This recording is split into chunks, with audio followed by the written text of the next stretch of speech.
Please welcome to the stage, George Weigel.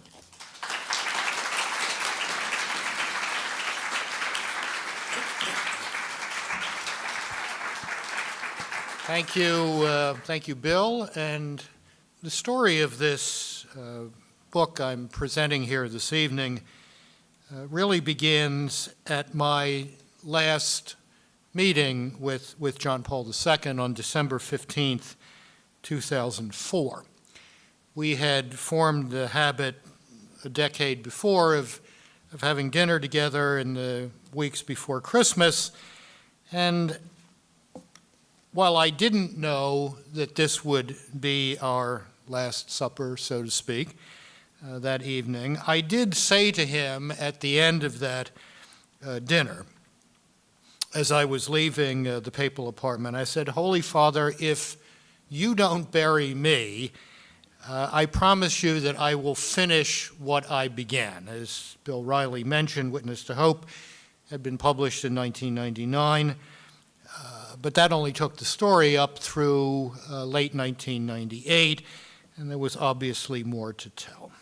Then came the second volume, the sequel, The End and the Beginning, and as I went around the country and the world presenting that book in 2010 and 2011, I discovered that what I thought was interesting about it, the story of the Pope's last 6 years, some new information drawn from previously unavailable secret police files from the countries of the old Warsaw Pact about the communist war against Karol Wojtyła and John Paul II,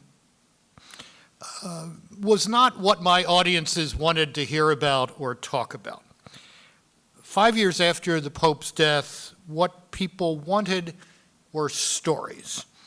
They wanted anecdotes. They wanted memories that would somehow bring him back alive as he seemed to be drifting away over the previous half a decade. And as I thought about that, it occurred to me that that instinct to want to know a great personality, a saint, more intimately, was the instinct that had motivated the more popular lives of the saints throughout the history of the Church, particularly in the Middle Ages. And it then began to occur to me that while I thought I had fulfilled the promise of December 15th, 2004, by publishing The End and the Beginning, maybe there was one more step to take on this journey that had begun in the early 1990s. Maybe there was one more book to do to fulfill the promise I had made to him when we saw each other for the last time in this world. And so what you have before you tonight in this memoir is a totally different book from its two predecessors, a very different kind of book that I hope meets that desire that so many people seem to have to know this great personality better. When I did decide to do this, I decided I would organize it around two things that he said. The first was to me in March 1996. The Pope said to me in an almost whimsical way, not aggressively or hostilely, but speaking of other biographers' efforts, he said, "They try to understand me from the outside, but I can only be understood from inside." And part of what I hope Lessons in Hope does is expose that inside of John Paul II, that richly textured inside in a deeply personal way. To know John Paul II from the inside is to understand that everything he did as Pope, either for the Church or in the world, including his pivotal role in the collapse of European communism was the fruit of his prayer. There's one wonderful example of that I didn't mention in the book, but I'll mention here tonight, and that involved the appointment in the early 1980s of a new Archbishop of Paris. The previous Archbishop had reached the retirement age. The Pope was not satisfied with the candidates who had been presented to him because he thought the French Church needed something of a shock back into life. And so he prayed his way into the idea that he should appoint as the Archbishop of Paris a man with a very different background than anyone else in the French episcopate. This man was the son of Polish Jews who had emigrated to Paris, had emigrated to France in the 1920s, where he had been raised. His mother had died in the concentration camp at Auschwitz. His father had died some years after the war. He had been hidden with a Catholic family in the south of France, had converted to Catholicism, attended the Sorbonne, later became, after his ordination, the chaplain of that venerable university. And early in John Paul II's pontificate, this man, whose name was Jean-Marie Lustiger, had been appointed the Bishop of Orléans.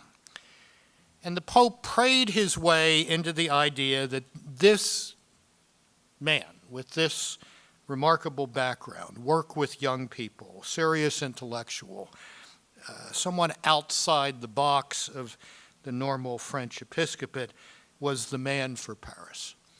So, the Vatican representative in Paris called Bishop Lustiger in Orléans and said, Pope is going to appoint you the Archbishop of Paris. Lustiger was aghast and said, he can't do that. A man with my formation and background simply cannot be the Archbishop of Paris. So this went back and forth for a while. And then the Pope's redoubtable secretary, then Monsignor Stanisław Dziwisz, got on a plane to France. And he went to see Bishop Lustiger and said, look, this is not some crazy idea that the Pope just got. He's not trying to be different. You, Monsignor, he said, are the fruit of the prayer of the Holy Father. You are the fruit of the prayer of the Holy Father. What's Lustiger supposed to say to that? So he says, mais oui. And I later had the great privilege of getting to know him, a genuinely saintly and brilliant man. A second way I hope to introduce people to the inside of John Paul II through this book is through telling the stories of some of the quite remarkable cast of characters that surrounded this Pope and that he deliberately gathered around himself. This was a man who thrived on conversation with a very broad range of people, and this had been the case throughout his life. In the fall of 1996, as I was beginning to get to work in earnest on what became Witness to Hope, the Pope said to me during one of our meetings, if you want to understand me, you must understand my środowisko. I said, okay, that's great. What's that?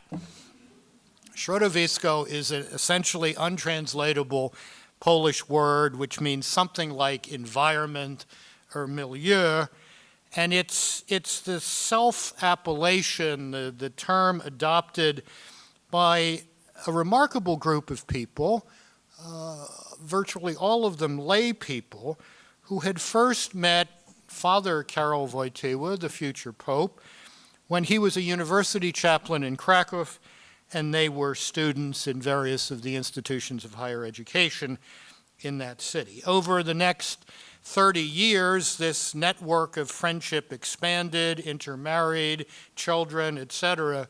So by the time I got to meet these people, beginning in the spring of 1997, there were 3 generations of this remarkable network of friendship. And what I began to understand as I talked to them about him and their relationship was that while it was obviously true that he, as their chaplain, had been forming them into mature Catholic men and women, it was also true that they were forming him, that they were helping to form him into one of the most dynamic priests and later bishops of his generation. And out of this extraordinary network of friendship, quite unlike, I think, anything one would find in popes of the past several hundred years, came something remarkable for the world church, and that is World Youth Day. 3.5 years ago, my son and I were in Poland. I was teaching there, as I do every summer, and one of these Środowisko couples was celebrating their 50th wedding anniversary. I said to my son, Stephen, I said, you are looking at the beginning of World Youth Day. World Youth Day did not begin in 1984 in Rome. It began in 1948 in Krakow with this group of then young people, now they were in their 70s and 80s, with this group of young people and this one dynamic priest and their mutual formation. A third aspect of the insight of John Paul II that I hope is brought a bit more to the fore in this book is what I would call his willingness to push the outside of the envelope in terms of his conduct of the papacy. And here I'm able to describe in Lessons in Hope a character who was very, very helpful to me in describing John Paul II's approach to Russia and Russians, whose relationship with him, I think, exemplifies his willingness to go outside the normal channels of communication, information that a pope has, in order to learn what he needed to know. This woman's name was Irina Ilyevskaya Alberti. She then became Alexander Solzhenitsyn's housekeeper and secretary in Cavendish, Vermont, when Solzhenitsyn was expelled from the Soviet Union. After that work with Solzhenitsyn, Irina Alberti moved back to Paris and came to Rome on a visit, a kind of combination holiday and pilgrimage, with a friend of hers who had some connections in the Vatican, and managed to get them in the front row at a papal audience. So the Pope is working the rope line of the front row, and Mrs. Alberti, whom he had never laid eyes on before, greets him in Russian, and he responds in Russian. Then they begin conversing in French, and the aides are pulling him away, so he's going away, and then he turns back and says to her, the next time you're in town, call me up and come to lunch. So she did that, and there began a 15-year conversation in which this middle-aged and later elderly lady became John Paul II's secret agent in the Soviet Union and later in post-Soviet Russia. And to the great aggravation of the traditional managers of popes, he fostered that friendship with her and deployed her in a way that kept him much better informed about what was going on in the Soviet Union during its last years and what was afoot in the first decade of post-Soviet Russia. The last thing I'd mention about Inside really takes us back to that dinner on December 15th, 2004. And it's an example of both the Pope's remarkable pastor's heart and his robust sense of humor, even at the end of his life when he was in pretty tough shape. I knew that John Paul II liked big photo album books, coffee table books, as we would call them. So I had brought him for Christmas 2004 a huge book filled my entire suitcase of national parks of the United States, which my wife had wrapped, and I had schlepped this up to the third floor of the Apostolic Palace. And I come into the dining room. He's already sitting at the table. I give him this thing. I don't know whether this was a lifelong habit, but it was certainly a habit I observed over 10 years. This was a guy who believed in opening his Christmas presents when he got them. He was not waiting for Santa Claus. So he rather laboriously opens this thing, and then he looks at the table of contents, and he sees Rocky Mountain National Park. So over we go to Rocky Mountain National Park, and he looking at that and thinking of his time there, and then gives me that look across the table and says, Rocky Mountain National Park, Denver, World Youth Day, 1993. Bishops of America said it couldn't be done. I proved them wrong. Good, he's still bringing it at 6 weeks before he went into the hospital for the last time. But the pastor's heart dimension of that remarkable evening came at the very beginning, because before I had even given him the book, he said something to me that touched me deeply. My dad had died 7 weeks before. Pope had sent a telegram for the funeral, which was very nice, but he was in very difficult physical shape himself at that point, and there was a lot going on besides his own illness, and I certainly didn't expect him to remember that this had happened almost 2 months before. And yet the absolutely first words out of his mouth when I walked into the dining room that night was, "How is your mother doing? How is your mother doing?" Great, great pastors. One other dinner story that I'll tell briefly here, although I hadn't originally planned to. It was a year before, 2003, and suddenly out of the blue, the Pope, in the course of the dinner conversation, said, "How is President Reagan?" And I said, well, I had just run into his former Attorney General, Ed Meese, and I had asked the same question, and it turned out that President Reagan was in very bad shape and, in fact, had no memory of being President of the United States, that someone had brought him a baseball cap from the christening of the USS Ronald Reagan, and it had been given to Mr. Reagan, who, gentlemanly to the end, said, "Thank you very much, but why would anyone name a ship after me?" I mean, here's one of the most consequential presidents in American history, had no memory of being president. And when I told John Paul II that story, and he's in tough shape himself in 2003 from this insidious Parkinson's disease, and he looked absolutely stricken in a way that I hadn't seen him before. Because as difficult as his own situation was, living inside this increasingly frozen carapace of a body, what would be even worse, I'm sure he was thinking, was not being able to reflect on his own life. And that was what had been laid on President Reagan. So after a minute or two of just silence at the table, the Pope looked across at me and said, "Would you please tell Mrs. Reagan that I'm aware of this and that I'm praying for her and her husband," which was a message I was happy to give to Mr. Meese when I got back to Washington.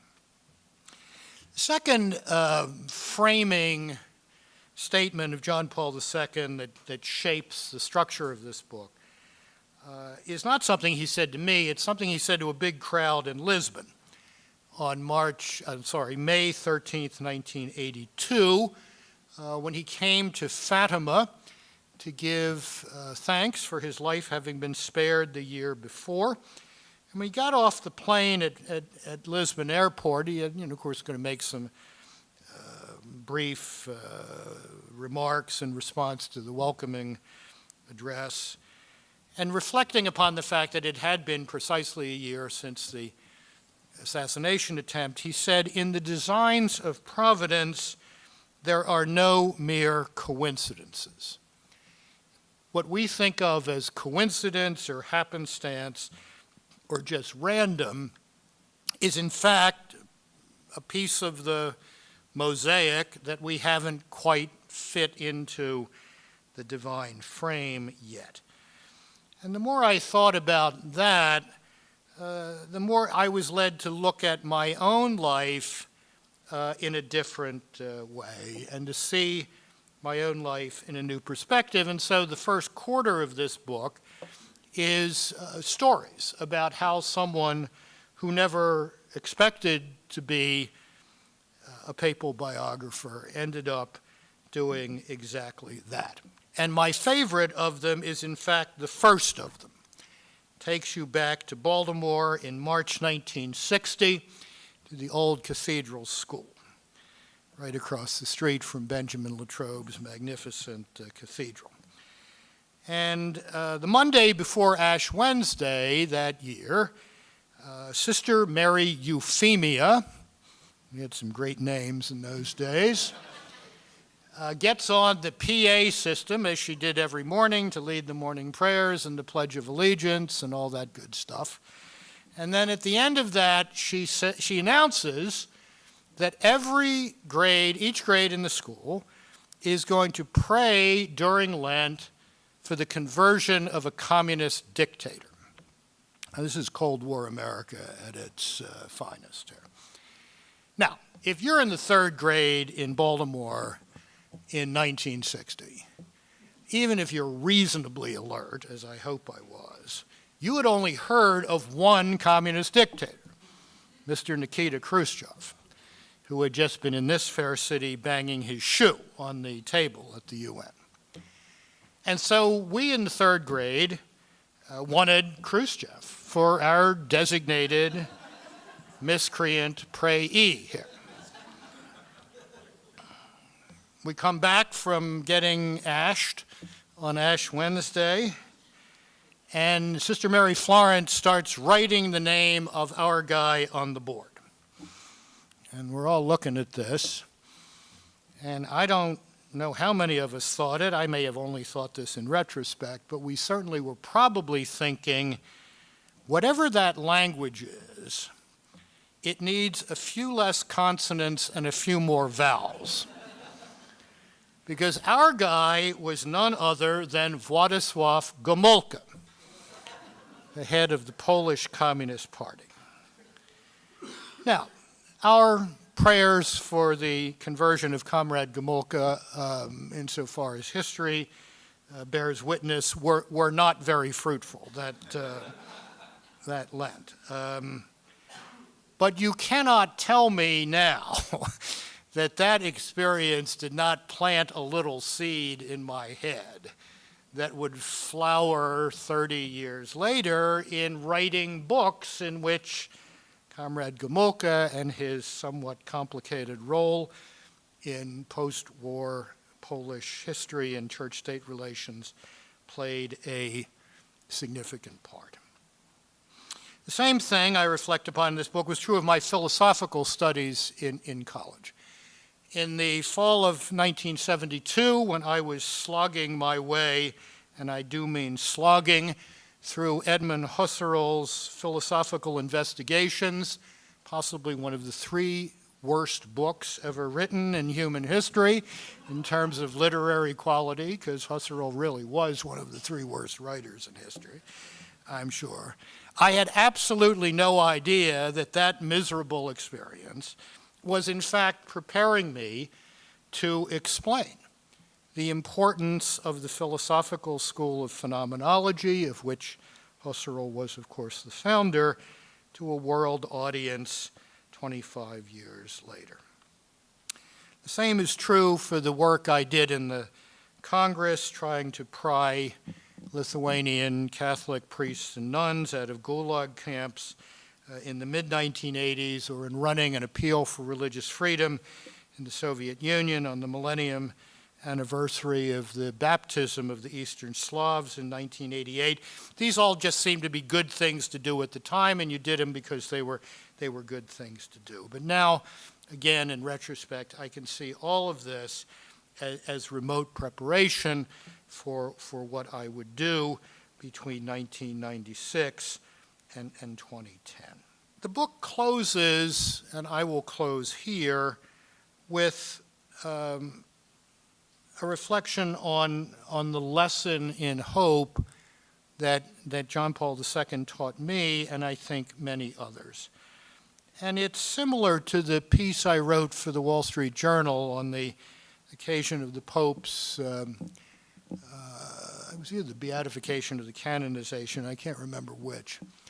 And then it occurred to me that what he had really taught us as an enduring lesson was to resist what I called in that op-ed piece the tyranny of the possible, the tyranny of the idea that some things are just the way they are, there's nothing you can do about them, get used to it, accommodate yourself to it, appease it if necessary. He didn't live that way. If someone had said on October 15th, 1978, the day before his election as Pope, that within 11 years and 1 month the Berlin Wall would come down, you said that you would have been thought a little crazy. And yet it did. And it did because of the revolution of conscience that he unleashed in Central and Eastern Europe beginning in 1979. If you had said on October 15, 1978, that within 15 years, an enormous Catholic youth festival built around the sacraments and the Pope would attract 1 million or more young people from all over the world on a biennial or triennial basis, you really would have been thought crazy. And yet it happened because he refused to submit to the tyranny of the idea that the church and young people had nothing to say to each other. And at a time in our own history when we're told this is just the way things are, there's no real moving forward, we're locked into various situations that there's nothing to be done about, I think that's a very important lesson to remember. That's the lesson in hope. Don't submit to that awful tyranny of the possible. Believe that moral conviction applied with wisdom and prudence and a bit of nerve can change things and can change things toward a more noble human future. Thank you.